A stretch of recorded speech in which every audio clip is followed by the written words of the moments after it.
Нужен ли Казахстану мирный атом?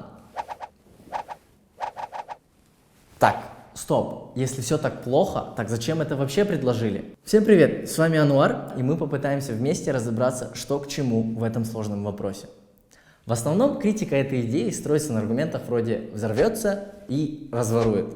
Но тут не все так просто. Первый аргумент относится не к энергетике, а к человеческому фактору. Второй, по идее, тоже. Для поиска более обоснованного ответа мы проанализируем 4 составляющие темы мирного атома.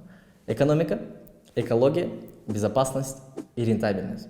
С точки зрения экономики, строительство атомной станции в Казахстане поспособствует созданию рабочих мест, экономическому росту и энергетической безопасности. На одной станции может работать 2-3 тысячи человек, а во время строительства задействовано свыше 7 тысяч рабочих.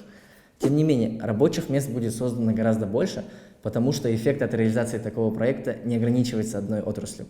Для примера, новые заказы получат индустрии стройматериалов, машиностроения и транспорта.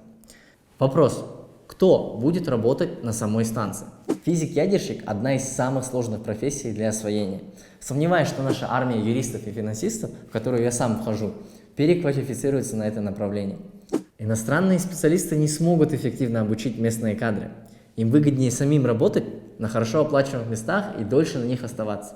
Но хорошо, представим, что Казахстан найдет добродетельность иностранных специалистов, которые согласятся обучить местные кадры. Дальше что? Самое главное назначение атомной станции – это поставка надежной экологически чистой энергии. Казахстан получает примерно 80% своего электричества от угля. Многие электростанции были построены в далекое советское время, и им требуется либо дорогостоящая модернизация, либо полное замещение. Замещать старые станции на угле новыми – это просто совершать преступление против природы и будущих поколений. Важно помнить, что любой проект такого масштаба строится на долгие годы вперед. И тут остро встает вопрос экологии. Углю нужно искать альтернативу. Наша страна находится в топе рейтингов по выбросам углекислого газа на душу населения. На каждого казахстанца приходится примерно 15 тонн выбросов углекислого газа. Для сравнения, на каждого француза 5 тонн. Чем краснее карта, тем хуже.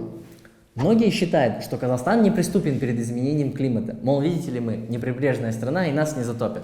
Но это совсем не так. Наша страна, наоборот, как и все остальные, в огромной опасности перед угрозой изменения климата.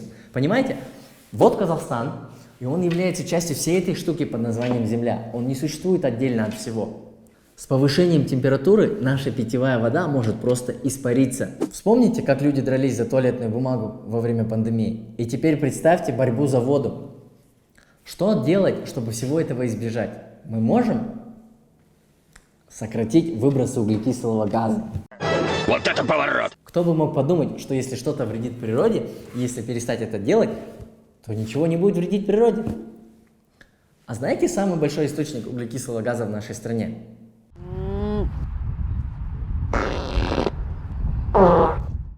Нет, это не пукающие коровы, хотя это тоже очень большая проблема, и мы поговорим на эту тему отдельно. Это все тот же уголь, на него приходится более половины всех выбросов. Если мы хотим развиваться и при этом не уничтожить планету, нам необходимо переходить с угля на другие источники. И как раз мирный атом – это один из лучших вариантов, так как он практически не загрязняет атмосферу. Если вы скажете: Ануар, постой, ведь можно существенно сбавить опасные выбросы, перейдя на возобновляемые источники энергии. Зачем переходить на атом? То вы абсолютно правы. Энергия, выработанная от солнца и ветра, не загрязняет атмосферу. И наша страна уже работает в этом направлении. Может, не в тех темпах, как хотелось бы, но все же.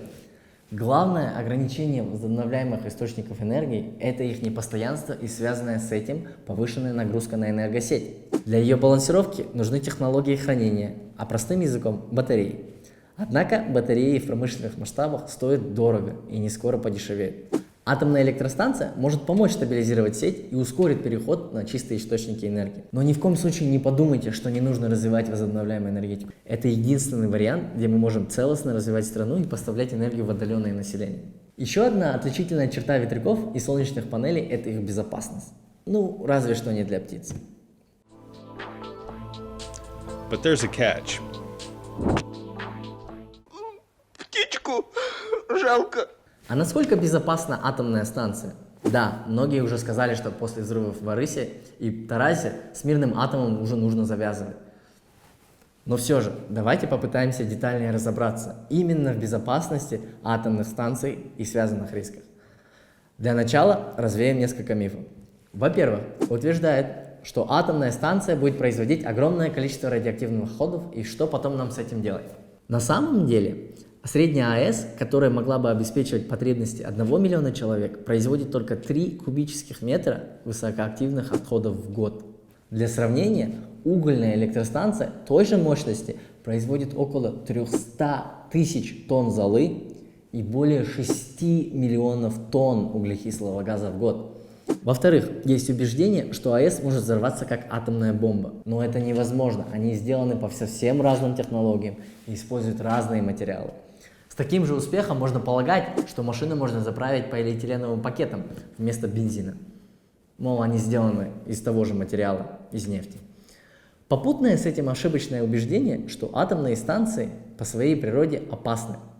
В реальности лучшие умы мира работали над механизмом безопасности для предотвращения всякого рода аварий. Существуют даже нормы ядерной безопасности, которые были разработаны авторитетным международным агентством по атомной энергии, известное как МАГАТЭ.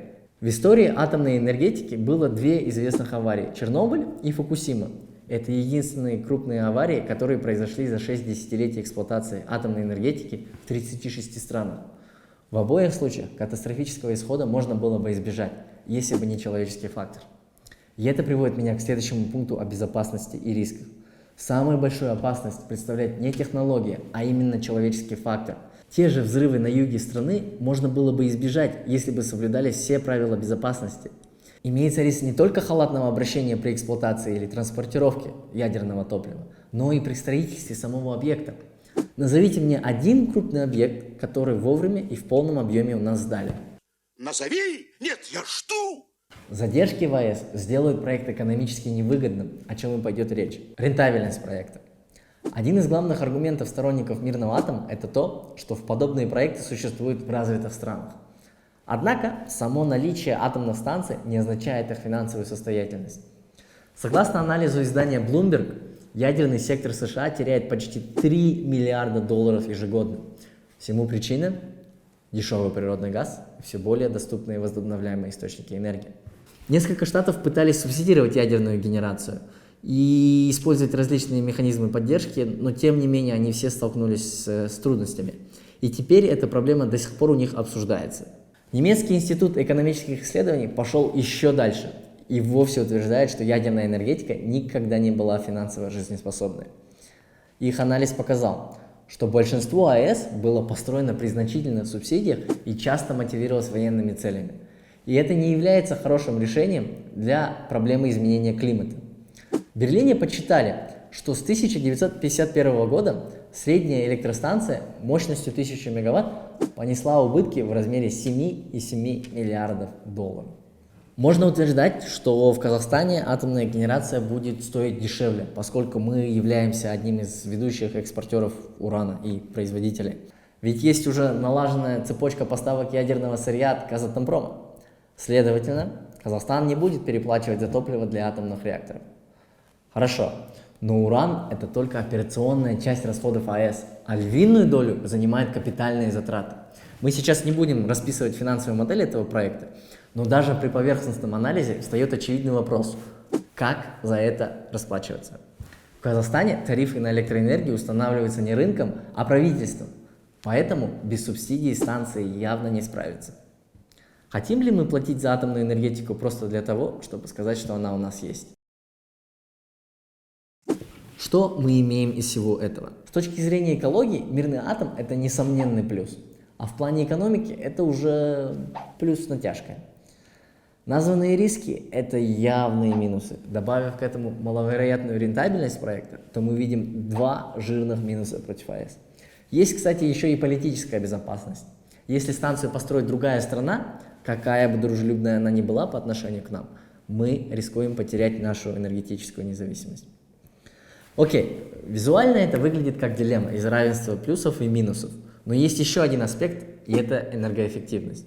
Сейчас Казахстан теряет примерно треть энергии при передаче в тепловых сетях. Это поверх потерь, которые происходят в помещениях с низкой изоляцией. Другими словами, мы отапливаем много домов и помещений, которые просто не сохраняют это тепло внутри, их нужно еще больше топить. Может, сначала лучше решить вопрос эффективного распределения того, что у нас есть, перед добавлением новых источников энергии? Если вам не нравятся эти доводы, то я более чем рад их обсудить с вами в комментариях. Если же вам понравилось это видео и оно передает вашу позицию по этой теме, поделитесь им с вашими друзьями. Какое бы у вас ни сложилось впечатление, нам нужно повышать уровень дискуссии на этот действительно сложный и важный вопрос. Нам, как ответственным гражданам, а раз вы здесь, то вы, скорее всего, таким и являетесь, необходимо формировать свою позицию. Ищите достоверную информацию и разбирайтесь, что к чему. С вами был Ануар. До новых встреч!